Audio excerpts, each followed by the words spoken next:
Okay, guys, here's the thing.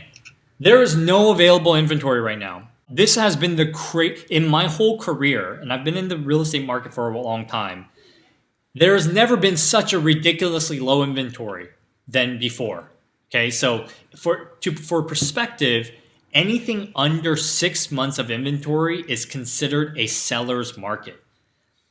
In 2017, when I ended up putting offers for clients, that's when I was actually in production. I was actually like working with clients and whatnot. I have a team now. I have a big team now. But when I was working with clients, I remember I put an offer in a home in Bellevue for $800,000. That's how much it was. Their asking was. I actually put my offer at $1.3 million.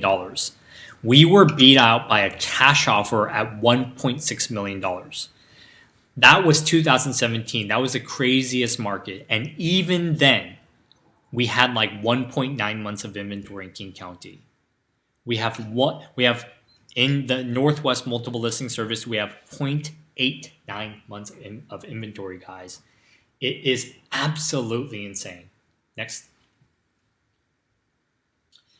So, the months of inventory, you can kind of see in 2017, it was crazy. Multiple offers, 10, 15 offers, easily waiving all contingencies.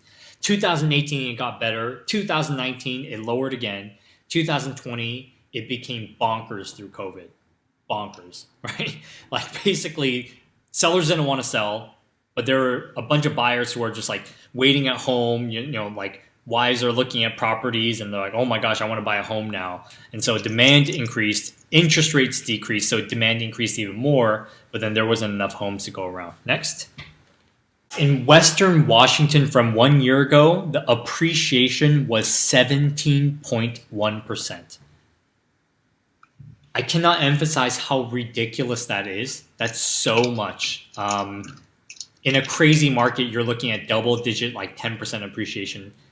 This from last year, it went up 17.1%, and the year is not even over yet. Okay, so basically, with the clear low mortgage rates combined with a limited inventory, prices are being pushed up. Now, this data is coming from a guy named Matthew Gardner.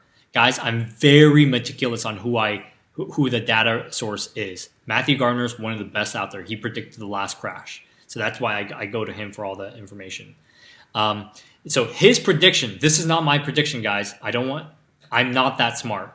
His prediction is that as long as mortgage rates stay low and there isn't an excessive spike in supply, which is highly unlikely, prices will continue to rise above average rates.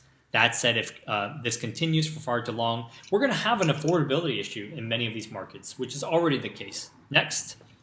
Market's hot, guys. That's the summary. Next. So how has COVID impacted our local economy? Basically, when COVID happened, a lot of people lost jobs. 373,000 jobs were shed from February to April. Fortunately, we actually recovered quite well. 210,000 of those jobs have actually returned.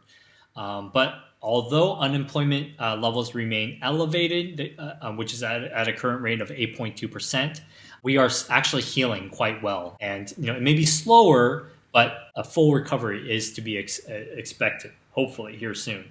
As long as, guys, we don't see another spike, which it almost seems like things are spiking again. So this is really, this is just to show you guys the delinquency rates, because I like to look at delinquency rates. You can see like in 2008, when the last crash happened, that delinquency rates were extremely high. And then obviously it started to subside. And then it was like, it's until this date, the delinquency rates were at the lowest. But this is only for until January. Now go to the next slide. What's interesting is that you can see that the non-current loans have actually increased quite substantially. In Washington, I know you can't really see it because there's that little bar there, but in Washington, the delinquency rates went up from last year 119%. That's a pretty significant number, double. It's nothing to be like, oh my gosh, super alarming or anything, but it is not something to ignore. So we may see some foreclosures happening next year.